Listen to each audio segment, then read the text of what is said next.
La Sainte Bible, Louis II, introduction à l'épître aux Colossiens. La parenté de l'épître aux Colossiens avec l'épître aux Éphésiens exige de se reporter à l'introduction de cette dernière pour les points communs. Colosse, tout comme Éphèse, est une ville d'Asie mineure, mais l'épître apparaît comme une circulaire destinée à être lue dans d'autres églises que celle de Colosse, plus précisément celle de Laodicée, chapitre 4, verset 16. C'est pourquoi, s'agissant de la parenté de cette épître avec celle aux Éphésiens, cette dernière serait fort probablement celle adressée aux Laodicéens, dont la lecture fut recommandée aux Colossiens par Paul en ces termes. Lorsque cette lettre aura été lue chez vous, faites en sorte qu'elle soit aussi lue dans l'église des Laodicéens et que vous lisiez à votre tour celle qui vous arrivera de Laodicée. Colossiens, chapitre 4, verset 16. Voici la structure de cette épître. 1. Adresse, salutations et éloges sur la foi et la charité des Colossiens. Chapitre 1, verset 1 à 8. 2. Jésus-Christ, chef de l'Église. Chapitre 1, verset 9 à 23. 3. Travaux et combats de Paul dans son ministère parmi les païens.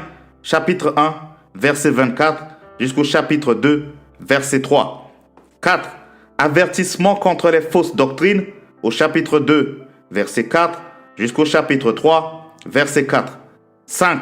Exhortation à la sainteté, à la charité et à la piété.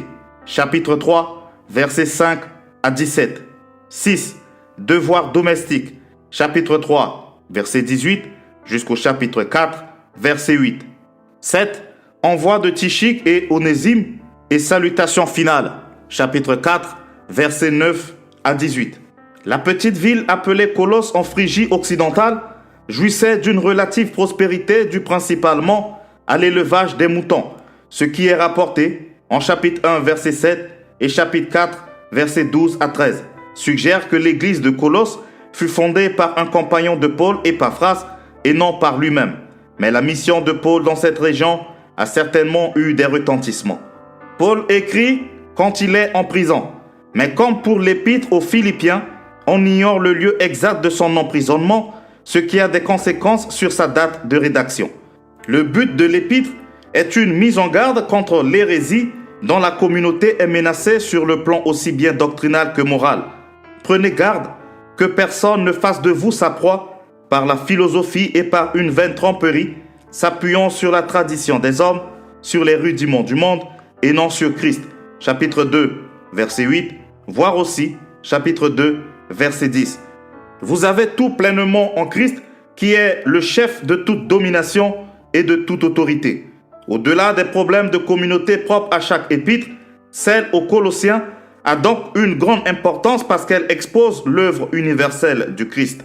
En Christ et en Christ seul s'établit le rapport entre l'histoire du salut et la création tout entière.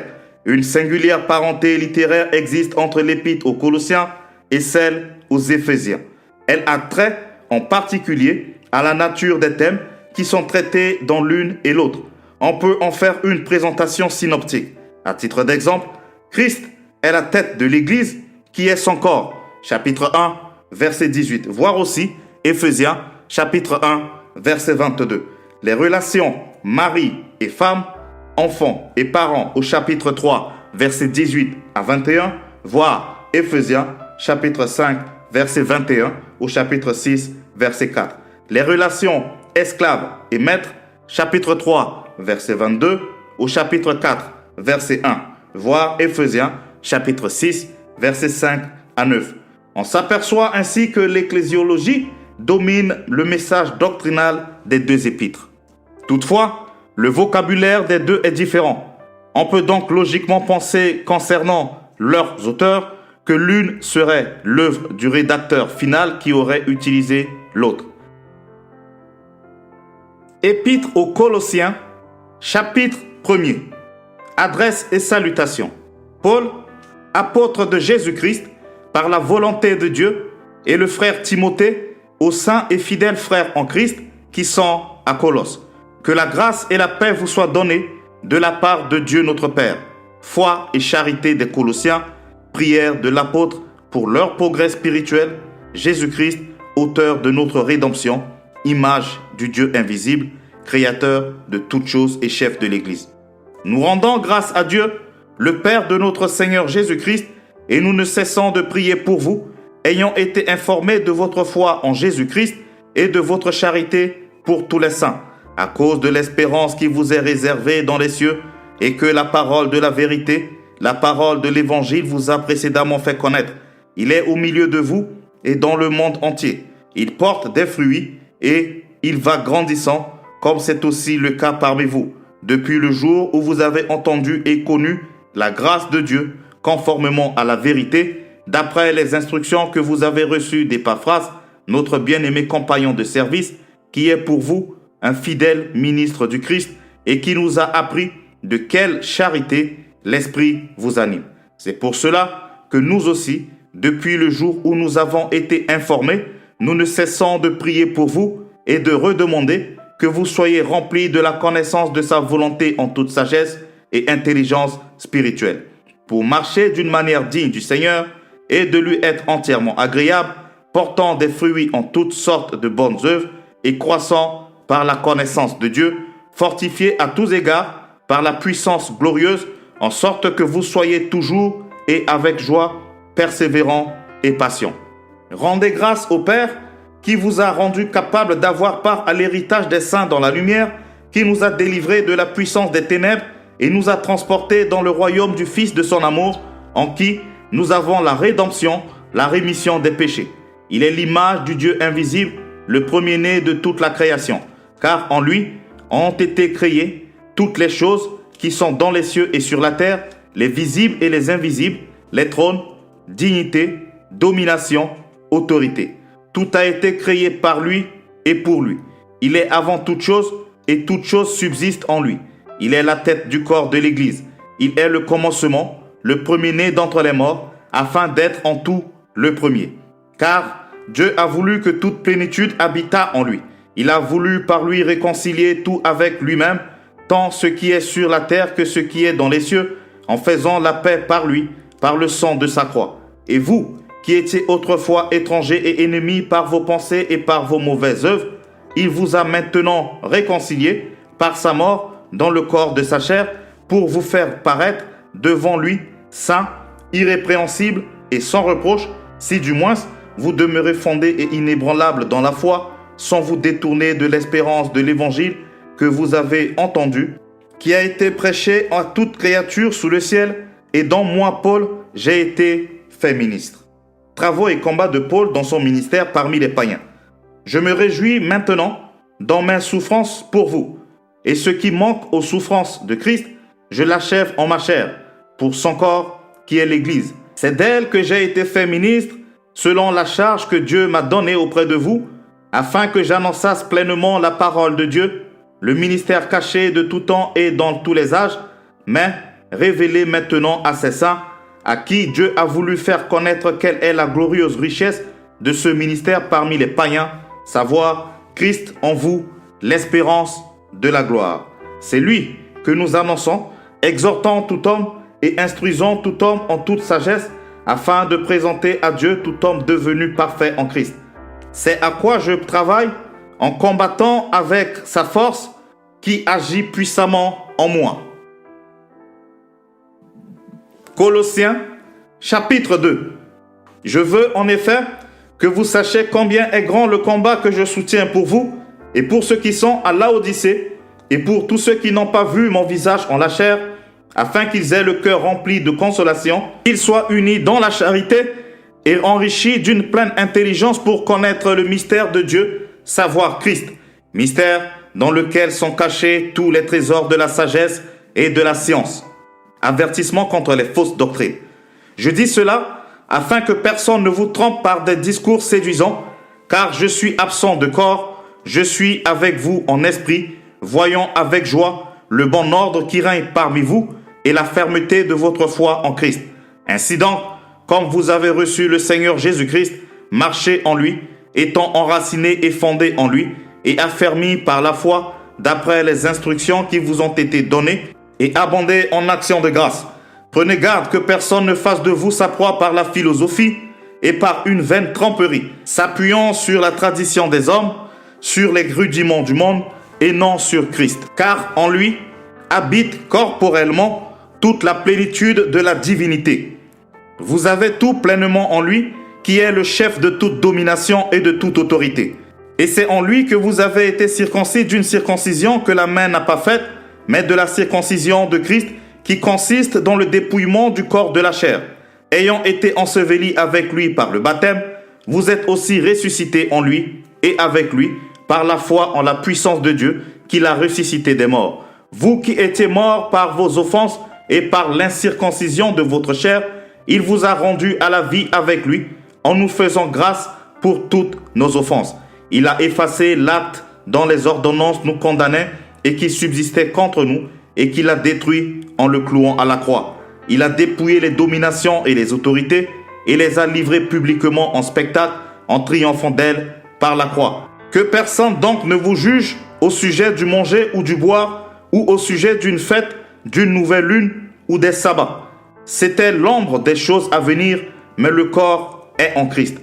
Qu'aucun homme, sous une apparence d'humilité et par un culte des anges, ne vous ravisse à son gré le prix de la course, tandis qu'il s'adonne à ses visions et qu'il est enflé d'un vain orgueil par ses pensées charnelles, sans s'attacher au chef dont tout le corps, assisté et solidement assemblé par des jointures et des liens, tire l'accroissement que Dieu donne. Si vous êtes mort avec Christ au rudiment du monde, pourquoi, comme si vous viviez dans le monde, vous imposant ces préceptes? Ne prends pas, ne goûte pas, ne touche pas. Préceptes qui tous deviennent pernicieux par l'abus et qui ne sont fondés que sur les ordonnances et les doctrines des hommes. Ils ont à la vérité une apparence de sagesse en ce qu'ils indiquent un culte volontaire de l'humilité et le mépris du corps, mais ils sont sans aucun mérite et contribuent à la satisfaction de la chair. Colossiens, chapitre 3. Si donc vous êtes ressuscités avec Christ, cherchez les choses d'en haut, où Christ est assis à la droite de Dieu. Affectionnez-vous aux choses d'en haut et non à celles qui sont sur la terre, car vous êtes morts et votre vie est cachée avec Christ en Dieu. Quand Christ, votre vie, paraîtra, alors vous paraîtrez aussi avec lui dans la gloire. Exhortation à la sainteté, à la charité, à la piété. Faites donc mourir les membres qui sont sur la terre, l'impudicité, l'impureté, les passions, les mauvais désirs et la cupidité, qui est une idolâtrie. C'est à cause de ces choses que la colère de Dieu vient sur les fils de la rébellion, parmi lesquels vous marchiez autrefois lorsque vous viviez dans ces péchés. Mais maintenant, renoncez à toutes ces choses, à la colère, à l'animosité, à la méchanceté, à la calomnie, aux paroles déshonnêtes qui pourraient sortir de votre bouche. Ne mentez pas les uns aux autres, vous, étant dépouillés du vieil homme et de ses œuvres, et ayant revêtu l'homme nouveau, qui se renouvelle dans la connaissance selon l'image de celui qui l'a créé. Il n'y a ici ni grec, ni juif, ni circoncis, ni incirconcis, ni barbare, ni scythe, ni esclave, ni libre. Mais Christ est tout et en tous. Ainsi donc, comme les élus de Dieu, saints et bien-aimés, revêtez-vous d'entrailles de miséricorde, de bonté, d'humilité, de douceur, de patience. Supportez-vous les uns les autres, et si l'un a sujet de se plaindre de l'autre, pardonnez-vous réciproquement. De même que Christ vous a pardonné, pardonnez-vous aussi. Mais par-dessus toutes ces choses, revêtez-vous de la charité, qui est le lien de la perfection. Et que la paix de Christ, à laquelle vous avez été appelés pour former un seul corps, règne dans vos cœurs. Et soyez reconnaissants. Que la parole de Christ habite parmi vous abondamment. Instruisez-vous et exhortez-vous les uns les autres en toute sagesse, par des psaumes, par des hymnes, par des cantiques spirituels, chantant à Dieu dans vos cœurs sous l'inspiration de la grâce. Et quoi que vous fassiez, en parole ou en œuvre, faites tout au nom du Seigneur Jésus, en rendant par lui les actions de grâce à Dieu le Père. Devoir domestique. Femmes, soyez soumises à vos maris, comme il convient dans le Seigneur. Maris, aimez vos femmes, et ne vous aigrissez pas contre elles. Enfants, obéissez en toutes choses à vos parents, car cela est agréable dans le Seigneur. Pères, n'irritez pas vos enfants, de peur qu'ils ne se découragent. Serviteurs, obéissez en toutes choses à vos maîtres selon la chair, non pas seulement sous leurs yeux, comme pour plaire aux hommes, mais avec simplicité de cœur, dans la crainte du Seigneur. Tout ce que vous faites, faites-le de bon cœur comme pour le Seigneur et non pour les hommes, sachant que vous recevez du Seigneur l'héritage pour récompense. Servez Christ le Seigneur, car celui qui agit injustement recevra selon son injustice, et il n'y a point d'acception de personne. Colossiens, chapitre 4. Maîtres, accordez à vos serviteurs ce qui est juste et équitable, sachant que vous aussi, vous avez un maître dans le ciel. Exhortation à la prière et à la sagesse. Persévérez dans la prière, veillez-y avec action de grâce. Priez en même temps pour nous, afin que Dieu nous ouvre une porte pour la parole, en sorte que je puisse annoncer le mystère de Christ pour lequel je suis dans les chaînes et le faire connaître comme je dois en parler. Conduisez-vous avec sagesse envers ceux du dehors et rachetez le temps. Que votre parole soit toujours accompagnée de grâce, assaisonnée de sel, afin que vous sachiez comment il faut répondre à chacun. Envoi de Tychik et d'Onésime. Salutations. Tychik, le bien-aimé frère et le fidèle ministre, mon compagnon de service dans le Seigneur, vous communiquera tout ce qui me concerne. Je l'envoie exprès vers vous pour que vous connaissiez notre situation et pour qu'il console vos cœurs. Je l'envoie avec Onésime, le fidèle et bien-aimé frère qui est des vôtres. Ils vous informeront de tout ce qui se passe ici. Aristarque, mon compagnon de captivité, vous salue, ainsi que Marc, le cousin de Barnabas, au sujet duquel vous avez reçu des ordres. S'il va chez vous, accueillez-le. Jésus, appelé Justus, vous salue aussi. Ils sont du nombre des circoncis et les seuls qui aient travaillé avec moi pour le royaume de Dieu et qui aient été pour moi une consolation. Épaphras, qui est des vôtres, vous salue. Serviteur de Jésus-Christ, il ne cesse de combattre pour vous dans ses prières, afin que parfait et pleinement persuadé, vous persistiez dans une entière soumission à la volonté de Dieu. Car je lui rends le témoignage qu'il a une grande sollicitude pour vous, pour ceux de Laodicée et pour ceux d'Hiérapolis. Luc, le médecin bien-aimé, vous salue ainsi que Démas. Saluez les frères qui sont à Laodicée et Nymphas et l'église qui est dans sa maison.